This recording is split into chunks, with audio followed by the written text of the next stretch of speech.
fin du monde est à 7 heures!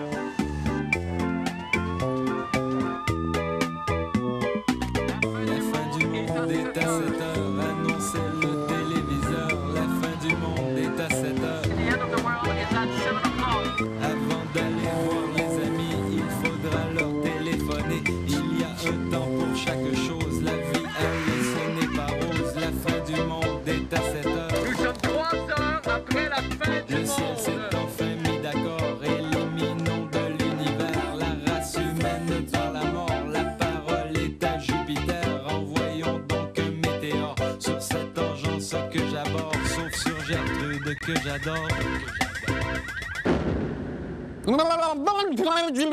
Mesdames et messieurs, tout d'abord, des nouvelles de moi. Et bien, ce matin, évidemment, c'est l'Halloween! Bon, vous avez tous été avec mes enfants ce matin dans le lac des deux montagnes pour préparer notre soirée familiale autour d'une belle citrouille que j'ai pris la peine de sculpter encore beaucoup plus tard que ce matin. Une réussite et en plus, elle flotte! Elle flotte! C'est toute une joie, vraiment une joie. Allez, d'emblée en ce début d'émission, venez avec moi, partons à l'aventure. Oh. Ouh. Je ne me sens jamais mieux que dans un climat hostile et humide. Ce qui me rappelle d'ailleurs étrangement l'entrejambe de Louisette Dussault. Ne craignons ni les bêtes féroces, ni les sables mouvants, ni les indigènes farouches. Ce qui me rappelle aussi étrangement l'entrejambe de Louisette Dussault. Empruntons un cours d'eau et pagayons ensemble durant des jours. Chantons, d'ailleurs, pour s'encourager. Madame, madame, à vous mal, vous faites du mal. D'ailleurs, cette chanson me rappelle également, avec l'entrejambe doit ici la soie, Louisette. Bon, je pense que je suis encouragé. L'aventure se continue. Madame... Le téléphone sonne. Par mes gardes, je réponds à un serpent sonnette. Hello! C'est qui? C'est un mauvais numéro. Je raccroche. Oh, quelle aventure! Madame... Ça sonne à nouveau. Hello! C'est qui? Le serpent tente de m'étrangler de ses puissants anneaux. Là! Je me bats longuement. Durant ce temps, des enfants naissent, grandissent, se marient, ont à leur tour des enfants. Je me bats toujours. Je réussis enfin à m'en défaire. Quelle merveilleuse aventure! Je poursuis ma route, voyageant de nuit. J'entonne un chant guerrier pendant qu'on regarde notre itinéraire. À mettre plus d'eau dans ma boisson, la calvaire est morte. La calvaire est morte. À mettre plus d'eau dans ma boisson, la calvaire est morte. Oh! Au loin, j'entends tout à coup une peuplade belliqueuse. Je sors mes jumelles. Oh mon Dieu! C'est la terrible tribu des rapetisseurs de tête. Regardez. Nous, on va pas passer l'été au lit. Oh non! Nous, Oh! Tel un aventurier, je les attends de pied ferme. Tiens-la!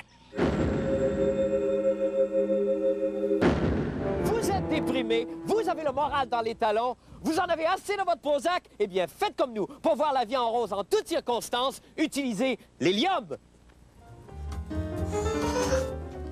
Monsieur Labrèche, pour vos champignons, un suppositoire tous les 5 minutes. D'accord! OK.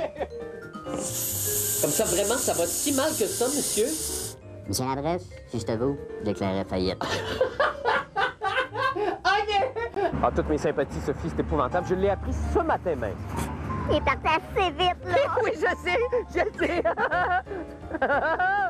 Bonjour, je m'appelle Marc Labrèche. Hey, je suis alcoolique. Je sais pas qu'est-ce que t'as depuis quelque temps, mon amour. T'es plus tout à fait la même. Aurais-tu quelque chose à me dire? J'ai une aventure avec un autre homme. Oh, bon temps! C'est un nombril, ça! Mon Dieu, excusez-moi, c'est parce que c'est pas tout à fait comme ça dans le livre. Alors, bon, si j'y vais, là, de premier coup d'œil, on voit d'abord que c'est une femme. C'est une femme, c'est un nombril de femme qui a beaucoup souffert. Peu d'études. Et bon, il y a un voyage qui se prépare, là. Je vois un voyage qui se prépare. Elle a mangé du vietnamien, ici. On peut décoder le vietnamien. Je dirais une soupe repas. Il y a du cinéma. Il y a du cinéma tout autour ici. Je peux pas te dire. Là, je vois une Glen Close, une Close Glen. Je suis pas sûr. Bon, pour le résultat des courses à Blue Bonnet, je vois Honeymoon suivi de Princesse Patricia dans la deuxième. Par contre, il y a un petit message très clair ici, un petit message auditif qu'on peut entendre. Je vais m'approcher. S'il vous plaît, pas de bruit dans le studio. Ça fait... Ah, ça ressemble à du Lassa de celle-là. Écoutez, j'écoute. Ça fait... Bonne fête! Ben oui, c'est bonne fête, Stéphane. C'est la fête à Stéphane Laporte, mais c'est la semaine prochaine. C'est fort, hein? Vous aimez ça, lire dans les nombris, hein? Oh, petit peuple de liseux d'horoscope. René Lévesque serait pas fier de vous. Au moment même où on se parle, Maurice Richard, le dieu du hockey, notre héros, mène le combat de sa vie, et vous regardez des moumousses dans un nombril. Vous devriez prier le ciel, bâtard, pour qu'il guérisse tout de suite. Fait que c'est un curé d'Ottawa, comprends-tu, qui arrive au ciel. Il voit Saint-Pierre avec son grand livre. Fait que là, Saint-Pierre, il arrive et il dit « Hey, qu'est-ce que tu fais là, toi? Pas supposé d'être ici, toi? » Fait que le curé le regarde drette dans la face, puis il dit « Ben, écoute, mercredi, j'avais pas de messe. Fait que là, je m'en vais-tu pas aux danseuses? Alors, je rentre dans l'isoloir, penche en avant, penche en arrière, frotte sur un bord, frotte sur l'autre, bim, bang, flang, la patate me pète. »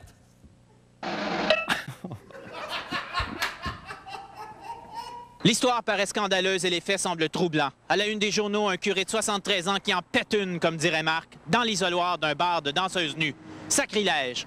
Mais sommes-nous trop rapides à condamner ce pauvre curé? Devons-nous, comme dans le cas de Bill Clinton, lui accorder le bénéfice du doute? Faisons au moins l'effort d'imaginer quelques circonstances atténuantes. Peut-être sa curiosité sur l'être humain, de vouloir aller voir un peu plus loin, justement. Il aurait pu peut-être aller chercher quelqu'un qui était mal pris. Il aurait pu rencontrer... Il y avait probablement quelqu'un qui avait besoin de lui. Un curé œuvrant pour la Saint-Vincent-de-Paul décida d'habiller les miséreuses à 10 piastres. Puis, il eut un malaise. Je sais pas, peut-être qu'il voulait aller confesser la danseuse. Je sais pas, on pourrait dire ça, que c'est la danseuse qui l'a appelée. Un pauvre curé fut victime d'un malaise. Sachant les hôpitaux débordés et ne voulant pas s'imposer, il alla trouver réconfort au refuge le plus proche. Ordonner l'absolution? Aux danseuses? Oui. Un curé en repos dans un pub reçut un appel sur son cellulaire. Attends, Jean-Paul! Un instant, je t'entends mal. Il voulut alors s'isoler de la musique pour entendre quelque chose. Oui, Jean-Paul? Oui, je t'entends mieux, là. Oui, la santé va bien. Puis, il eut un malaise. Bon, dans la nuit du 31 mars, il y a deux individus qui auraient... Et là, je sais pas si je vais être capable de dire ça, si je vais avoir le coup. Marc, prends sur toi. Alors, ces deux individus... Excusez-moi, il faut que je boive quelque chose.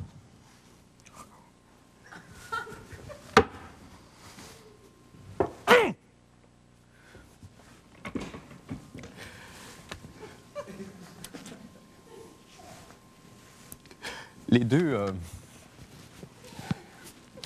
OK, donc, ces deux individus dans les bureaux du regroupement, je suis pas capable. Excusez-moi, ça me prend mes calmants. Hey, ça m'est jamais arrivé, ça. Ah, boy! C'est parce que c'est une histoire épouvantable. 2 secondes. Ah, hein, ouais, 2.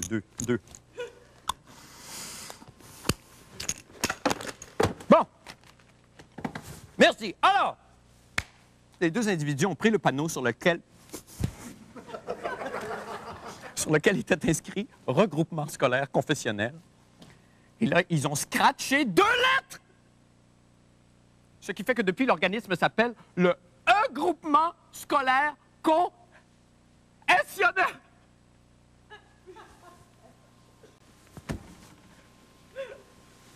J'ai tellement besoin d'amour! J'ai besoin d'amour!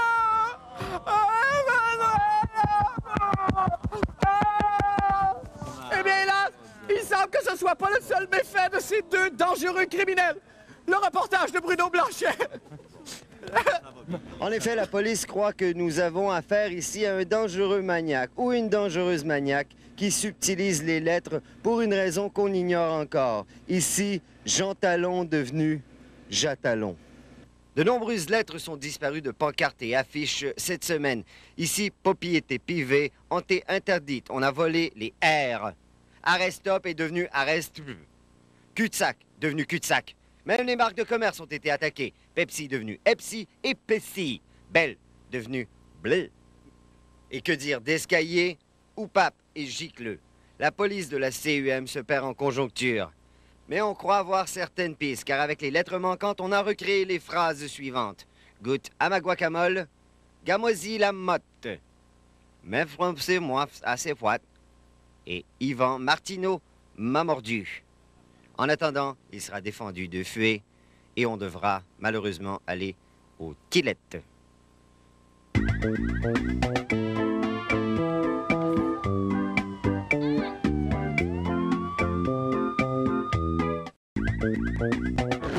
Jean-Pierre Ferland et moi, on partage une même chose, un dentier.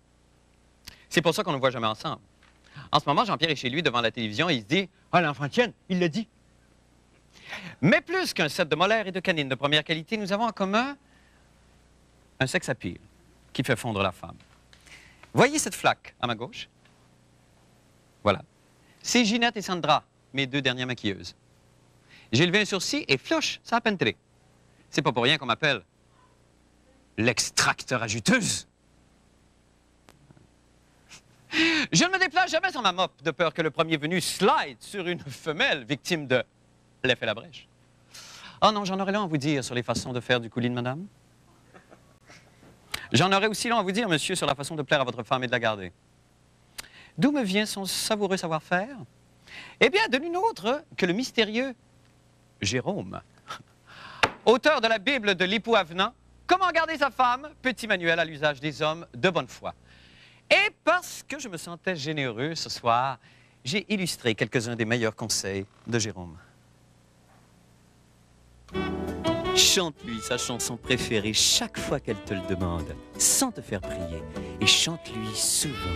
Oh, Marc, ma chanson. Que je t'aime, que je t'aime, que je t'aime, que je t'aime, que je t'aime, que je t'aime. Danse avec elle spontanément dans la cuisine ou sur le trottoir. Ça va? Oui. OK, c'est parti.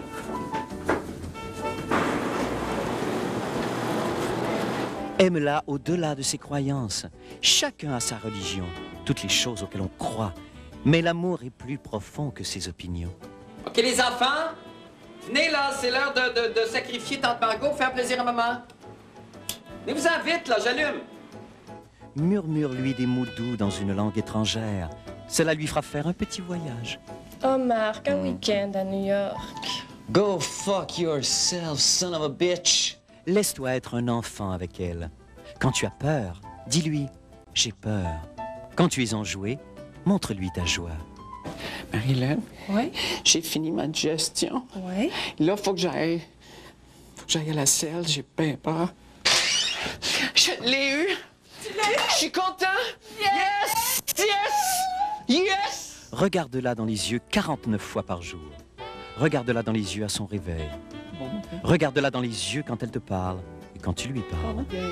Regarde-la dans les yeux quand vous faites l'amour. Regarde-la dans les yeux avant qu'elle s'endorme. Présente-la aux gens que vous rencontrez, même s'ils ne sont pas importants. Elle l'est. Quand tu es avec elle en groupe, en société ou en famille, mets-la en valeur. Accorde-lui plus de place qu'à toi, faisant ta vedette. C'est confirmé, René Angelil a fait congeler son sperme. Il est à peu près temps. Moi, ça fait des mois, littéralement, que j'arpente le comptoir des surgelés de mon épicerie et que je harcèle le gérant. Quand est-ce que vous allez avoir la semence surgelée de René? Quand est-ce de ça? Moi, j'en ai réservé 2 litres, hein, et je connais des enfants qui vont être tellement surpris le matin de Noël. Ah, pour vous donner définitivement mal au cœur, voici le reportage d'Isabelle Maréchal à ce sujet. On écoute. Qu'il est donc rafraîchissant d'entendre parler du sperme de René Angelil. En effet, depuis cette entrevue de Céline à CNN, la planète ne parle que de René qui a fait congeler son sperme de peur que ses traitements de chimio contre le cancer ne le rendent définitivement stérile. Oh, et Céline aurait même mis ses projets sur la glace. Oh, elle est bonne, elle est bonne! Mais d'après vous, comment ça marche? Je ne sais rien du tout. Par éjaculation. Je suppose qu'il doit y avoir un moyen quelconque pour eux de se stimuler, soit par eux-mêmes, soit autrement. Pour congeler le sperme?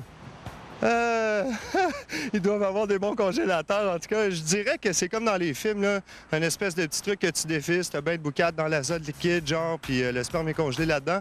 Ah, il est bon! Il sait tout comment ça se passe. Je t'aime, mon amour. Oh mon Dieu, il peut faire ce qu'il veut avec l'argent qu'il a, n'est-ce pas? D'après vous, ça coûte cher? Ah, sûrement, sûrement, énormément cher. Combien? Oh, dans les millions de dollars. On parle de frais entre 200 et 500 $ pour la cryopréservation de 3, 4 ou 5 échantillons. Et pour le maintenance, pour le maintien de l'échantillon dans l'azote liquide, on demande un frais de l'ordre de 100 $ par année. Ah, c'est bien moins cher qu'aux States. Ah oui, allez-y, mon amour. Un photographe de mode américain a mis aux enchères aujourd'hui sur Internet des ovules de mannequins. Ça, vous savez, c'est très, très facile à reconnaître un ovule de mannequin. Dans un tas d'ovules, par exemple, c'est le seul qui se retourne comme ça. Selon l'organisateur de cette vente, Ron Harris, les prix des œufs de mannequin pourraient atteindre 150 000 $. Alors, je ne sais pas si vous savez, mais en France, une pareille vente serait parfaitement illégale. Cependant, le photographe, M. Ron Harris, a su subtilement détourner la loi française pour parvenir à faire la promotion de sa grande vente d'ovules de mannequin. On a d'ailleurs des images. Good evening. My name is Mr. Thompson. Bonsoir, je suis M. Thompson. Je suis un scientifique et un scientifique. Et aujourd'hui, ils m'ont demandé de parler du pudding tapioca. Je ne sais pas pourquoi. Il a le petite boule et il a le jus, comme l'amour. Et qu'est-ce que vous savez de... Oups, c'est plein de mannequins ici. Si vous voulez acheter le pudding ou juste les petites boules,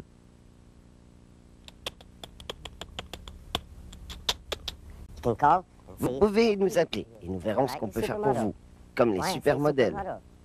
Pourquoi j'ai dit top modèle? Je sais pas.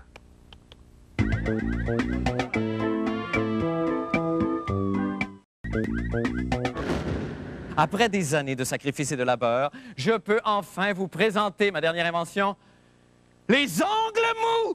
Oh!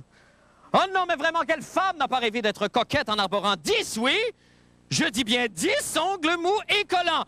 De quoi mettre de la grâce dans vos matinées de jardinage et vos soirées au coin du feu. Bref, dans chacun de vos mouvements. Oui, madame?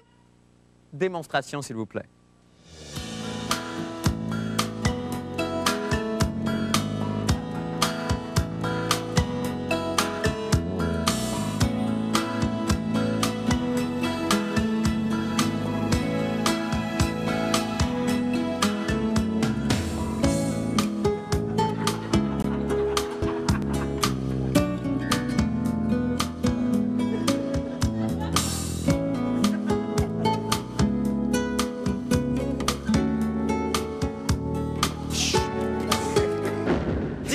Pourquoi il n'y a que les souris de la navette qui soient enceintes?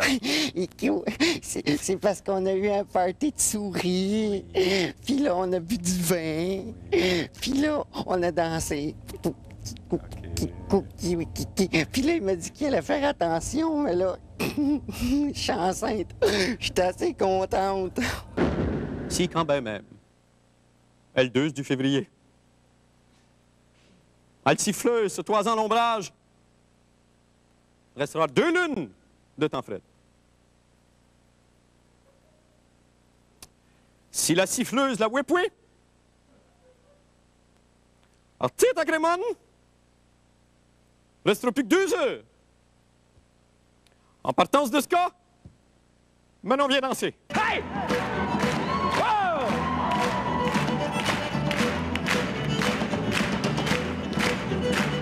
C'est bien dommage parce que tout se passe au niveau des pieds.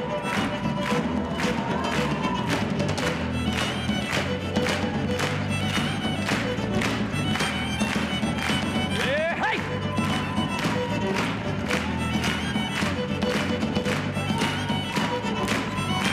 On tourne. Hey! Alors, j'aimerais profiter de l'occasion, évidemment, pour remercier chaleureusement tout le clan Panton. L'autre bord. Hey! qui nous ont prêté 2 vannes. Une pour amener le décor et l'autre pour transporter tout le poil de Patrick Masbourian.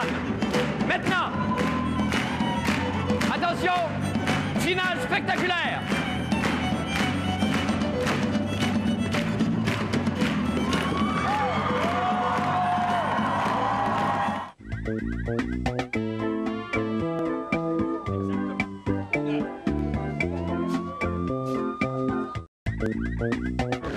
J'ai maigri grâce à Jésus.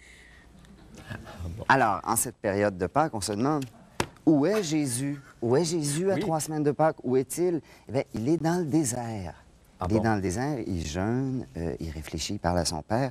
Et je crois qu'on l'a justement au bout du fil. On va aller le rejoindre. Jésus. Jésus, il est de ce côté-là. Bonjour, Jésus. Écoutez, Jésus, on ne veut pas vous déranger. Maudite bonne question. Non, je suis content de voir que vous avez déjà commencé à vendre des cochonneries à la pharmacie pour célébrer la Pâques. Des lapins à chocolat, Jésus va mourir, vite des lapins à chocolat. Maudit bon flash, des clous à chocolat, peut-être. On sait pour célébrer la fin du carême que nous allons nous bourrer la face. Y en a-t-il un Christ qui carême ici? Oui, moi!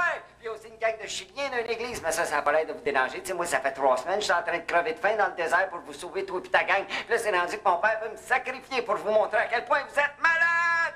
CNN puis le Reform Party s'était passé, il aurait fait envoyer un truc de miroir que ça aurait fait pareil. Puis là, je vais retourner voir ma gang de pissous là, qui vont me lâcher. Tu sais, c'est même pas capable de se coller une pizza. Je suis toujours là en train de reproduire les pains. Puis là, dire quoi faire? Aimez-vous les uns les autres? Il me semble que c'est simple, ça. Ben non, lui il est gros, lui il est noir, lui il est gay, lui il est laid, elle est bitch. Lui il prend pour l'autre équipe. Puis ça, si on avait tous voulu vous faire pareil, on aurait fait bien cœur. Puis je suis sûr qu'il aurait trouvé le moyen de saillir. Je l'avais dit à mon père, envoie-moi pas là. C'est une gang de malades. Mais là, ils sont rendus qui m'attendent encore. Zizi va revenir, il va venir nous sauver. Rassemblés dans un même corps, entourer la table du Seigneur. C'est ça, me semble de me voir sur Sainte-Catherine, du pied avec ma guenille, en train de vous dire de vous aimer les uns les autres. 3 coups de fouille, 2 coups de matraque tirés comme ça. 3 mois de prison, 2 semaines, puis capable de faire du pisec. Jésus vient nous sauver. Crissez-moi la paix! Alors, je pense qu'il ne faut pas compter sur lui en fin de semaine.